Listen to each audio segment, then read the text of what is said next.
6h15 et vous ouvrez le kiosque d'Europe 1. Thomas Soto. Le kiosque d'Europe 1 et toutes ses plumes. Marion Calais pour les régions. Jean-Philippe Ballas pour la presse internationale. Axel de Tarlet pour l'écho. Eva Rock devant la télé. Bonjour à tous. Bonjour Thomas. On commence avec vos quotidiens nationaux et le papier le plus saisissant ce matin dans Aujourd'hui en France. Inquiétude sur le sort de milliers d'enfants migrants. Selon Europol, sur les 270 000 mineurs migrants entrés illégalement en Europe depuis au moins 1 an et demi, 10 000 se sont volatilisés. Certains pourraient être tombés entre les mains du crime organisé.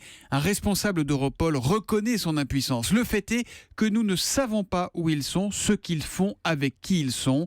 Beaucoup ont pu gagner un pays voisin à la recherche d'un membre de leur famille, mais sans être répertoriés par le pays en question.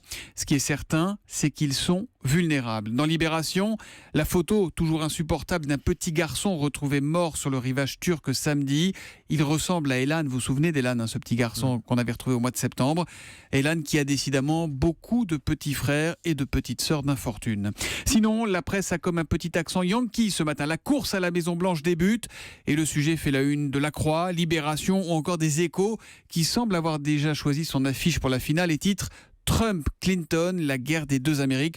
On va retourner aux États-Unis dans un instant avec vous, Jean-Philippe. Autre star du jour, Raúl Castro, en une de Direct Matin, mais aussi de l'Humanité, qui espère que cette visite présidentielle cubaine sera un pas de plus vers la levée du blocus. Et puis on a envie d'écraser la une de 20 minutes ce matin et ce vilain moustique qu'on y trouve. Le gratuit titre « Poussée de fièvre ». Alors que l'Organisation mondiale de la santé, l'OMS, se réunit en urgence pour lutter contre la progression du virus Zika. Sur le même sujet, on notera l'inspiration du dessinateur Rançon, c'est dans Aujourd'hui en France. Manuel Valls dit à François Hollande « Le virus Zika va débarquer chez nous au printemps ». Et le chef de l'État de répondre « On a bien fait de demander la prolongation de l'état d'urgence ». Marion Calais, quelles sont les unes de la presse quotidienne régionale qui ont retenu votre attention ce matin ? Eh bien, celle de l'Indépendant d'abord, qui met à la une 63 communes de l'Aude et pour lesquelles une dérogation autorise pendant 3 ans la distribution d'une eau non conforme aux normes, d'où ce titre, des pesticides dans l'eau potable.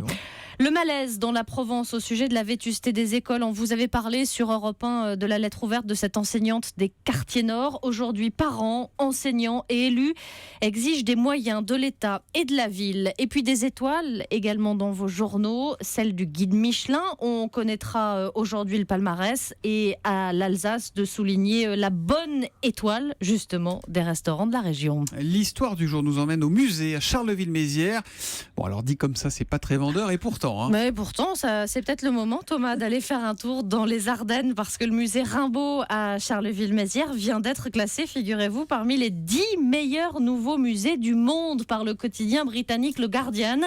Au milieu des nouveaux établissements de Rio, New York, Venise ou du Caire, et bien voilà donc Charleville-Mézières où le musée Rimbaud a rouvert en octobre dernier avec une toute nouvelle formule et fidèle à Rimbaud. La visite débute au grenier. C'est sous les toits qu'il avait terminé une saison en enfer, apprend-on ce matin dans l'Est républicain. Le reste est ensuite une descente vers la salle des rêveries ou la salle Révolution, une scénographie poétique avec désormais de très nombreux objets, des photos, des objets ayant appartenu à Rimbaud. C'est donc à Charleville-Mézières qui se voit récompensé. Petite question subsidiaire ce matin. Est-ce que vous savez comment on appelle les habitants de Charleville-Mézières ? Moi, je l'ai découvert ce matin. Les Carlo quelque chose, non ? Charleville-Mézières. Charles, c'est Carlo. Voilà, c'est Carolo Massérien. Les Carolo Massérien. Exactement. Impossible. Les habitants de Charleville-Mézières, quoi. Alors attendez, je prends mon jeu et là, dans la famille Clinton, je demande Bill, Jean-Philippe Ballas. Oui, Bill Clinton, donc, qui est entré en campagne pour soutenir sa candidate d'épouse, Hillary. On le voit beaucoup dans l'Iowa ces dernières heures. Il y a même un clip vidéo qui le montre à la tribune répéter tout le bien qu'il pense de sa femme. Et Newsweek, le magazine, s'interroge. Est-ce que Bill peut vraiment influencer les électeurs en bien ou en mal d'ailleurs? En bien d'abord, parce que Bill, c'est vrai, c'est un ex-président très très populaire parmi les Américains en général et chez les démocrates en particulier.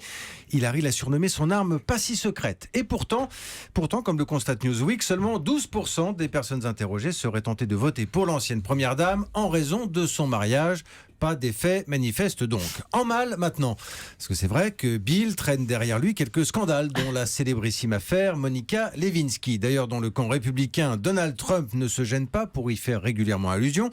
Là encore, il n'y a pas d'effet effet, dans les sondages, une majorité d'Américains estiment que cela n'a rien à voir avec la campagne actuelle et qu'ils ont depuis longtemps tourné la page. En résumé donc, Bill Clinton est là, il est bien là, mais pour l'instant il ne pèse pas sur les débats. D'ailleurs, Hillary ne le met pas trop en avant non plus. Il y a quelques jours sur CNN, on lui a demandé avec le sourire quel président des États-Unis l'inspirait le plus. Elle a répondu d'abord « Désolé Bill, sorry Bill ». Elle a répondu « C'est Abraham Lincoln ». Alors pourtant, Newsweek rappelle aussi que Bill Clinton avait joué un rôle prépondérant dans la réélection de Barack Obama. Alors ce sera peut-être pour plus tard, si jamais Hillary a l'investiture. En tout cas, à 69 ans, l'ex-président soutient son épouse plus que jamais. J'ai regardé tout à l'heure son clip de campagne. La fin ressemble à une déclaration. Il dit « Tout ce qu'elle touche, elle le rend meilleur ». Il parle d'Hillary. Hein. Absolument. D'accord. Vous imaginez un peu, on transpose ça en France, ça veut dire que Jacques Chirac ferait la campagne de Bernadette.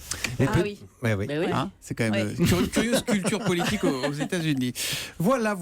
C'était mon édito politique du matin. Axel de Tarlequin, on va prendre l'autoroute avec vous avec les prix des péages qui augmentent à partir d'aujourd'hui. Là là. Et c'est à lire dans Aujourd'hui en France. Voilà, et Julie n'est pas contente. Bah Et non, ils augmentent de 1,1% alors que l'inflation en France est de 0,2. Donc vous voyez, ça augmente 5 fois plus que l'inflation. Et C'est encore, pas normal. c'est une moyenne, vous je crois que c'est vers Saint-Etienne, alors c'est autoroute du moi, sud de la c'est- France. Non, moi c'est la 10 Ah, la Bourgogne. ouais, Saint-Arnoux. bon. Bref, C'est ça pas fait la famille, Bourgogne, sinon, le Poitou. le Poitou. La 10 Oh là Saint-Arnoux là en là Yvelines. là là là. Faudra que vous nous invitiez, faudra que vous m'invitiez chez vous. Alors, c'est Morissette, là, vous y allez un peu ou pas? Saint-Arnoux. Donc je dis, ça dépend des compagnies d'assurance. Par exemple, autoroute du sud de la France, les prix augmentent de 1,6%. Alors on connaît la machiavélisme qui se cache derrière ces contrats béton, c'est-à-dire en gros les prix augmentent systématiquement. Et en fait c'est un peu tout le problème des partenariats publics-privés où l'État défend assez mal, il faut dire, l'intérêt général face à des grands groupes privés qui sont avec des bataillons de juristes et qui arrangent bien leurs affaires, etc. Alors néanmoins, ce matin, je vais vous étonner. Je vais prendre la défense des compagnies d'autoroutes. Eh ben, vous n'êtes pas prêt d'être invité chez Julie. 3 choses. 1, nos autoroutes sont parmi les meilleures du monde. C'est vrai, aller à l'étranger, elles sont beaucoup moins bien. c'est vrai. Deuxième chose, on dit que ça augmente beaucoup. Sur 10 ans, les prix des autoroutes ont augmenté de 16%. Ça paraît énorme. Mais l'inflation a été de 14%. Donc vous voyez. C'est pas une raison. Oh, c'est pas vrai, d'accord. Troisième truc, moi je trouve que le système du pollueur-payeur est bien mieux. À l'étranger, les Mais autoroutes c'est- sont gratuites. Eh ben si, c'est quand même bien quand l'automobile n'est pas le mode de transport le plus vertueux, c'est quand même bien que ce soit les automobilistes qui payent les autoroutes et non pas tous les contribuables, y compris ceux qui n'ont pas de voiture. Je vous ai pas convaincu? Non. Ouais, si, bon. si, pas mal, pas mal. Ouais, pas mal, pas mal. Pas mal. Retrouvez Axel de Tarlet, porte-parole de chez Vinci, à partir de la semaine prochaine. On va regarder la télé Top Chef ce soir sur M6 à 20h55 en ce jour de sortie du guide Michelin. Forcément, ça Exactement. tombe bien. Voilà. Alors la saison 7 du concours culinaire qui est réservé aux professionnels a débuté la semaine dernière, mais si je vous en parle aujourd'hui, c'est parce que les épreuves du soir sont inédites. Et puis aussi parce qu'il n'y a Et- pas grand-chose d'autre à la télé Non, ce non, c'est soir. pas vrai. C'est pas vrai parce qu'elles sont assez hilarantes. En fait, les deux chefs, Michel Saran et Philippe Etchebest, qui sont habitués à être dans le jury, vont devenir les commis des candidats. Et alors, ce pauvre Michel Saran va se retrouver dirigé par Joy Astrid, qui est plus bavarde que moi, c'est dire, florilège de la séquence. Je suis à donf à 200 voire 300%. T'es bon sur les filets, dans 2 minutes j'ai fini la farce, ok? Vas-y, faut y aller quoi. Ça va Thomas? Et je vais vous dire, je préfère la fois en cuisine qu'à la maison. Vraiment tout le reste, vous mettez là. Et D'accord. hop, une fusée dans le derrière. Hein. J'ai bien entendu là. Hop, une fusée dans le derrière. Hein. Ah oui, c'est bien ça. Alors, autant vous dire. La vie sur M6, il y a toujours de la musique, vous avez remarqué? Oui, oui. Autant vous dire que Michel Saran, il a eu besoin d'une aspirine que Philippe Etchebest lui a amené parce qu'il n'en pouvait plus. Quant à Philippe Etchebest, lui, de son côté, il était dirigé par Colline et alors il en a fait des tonnes. Chef, j'ai peur de mal faire et de vous décevoir. Est-ce que je voudrais surtout pas vous décevoir? Est-ce que vous pouvez me montrer vite fait? Avec plaisir. Vous faites des recettes extraordinaires, chef. Je trouve que c'est un vrai plaisir de travailler pour vous, chef. Quel honneur.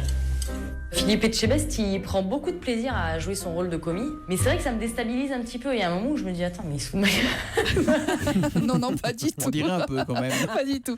Alors vous verrez, les autres candidats, eux, vont devoir cuisiner des aliments détestés par les chefs, rognons, endives et céleri. Et là encore, c'est pas triste. Ouais, exactement. Alors on aime ou on n'aime pas les concours culinaires à la télé. Il faut reconnaître que quand même Top Chef, c'est l'émission qui a su le mieux se renouveler et qui a mis un peu d'humour là où les autres émissions culinaires n'ont jamais su le faire. C'est rythmé. Elle est esthétique, elle est gourmande et un peu culpabilisante quand vous regardez l'assiette que vous êtes fait le soir en regardant l'émission.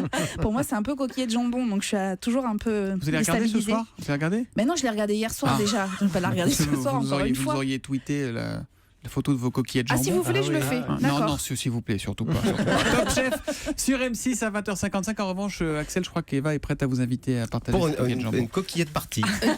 Oi. La semaine Allez, fort. allez, rideau sur le kiosque.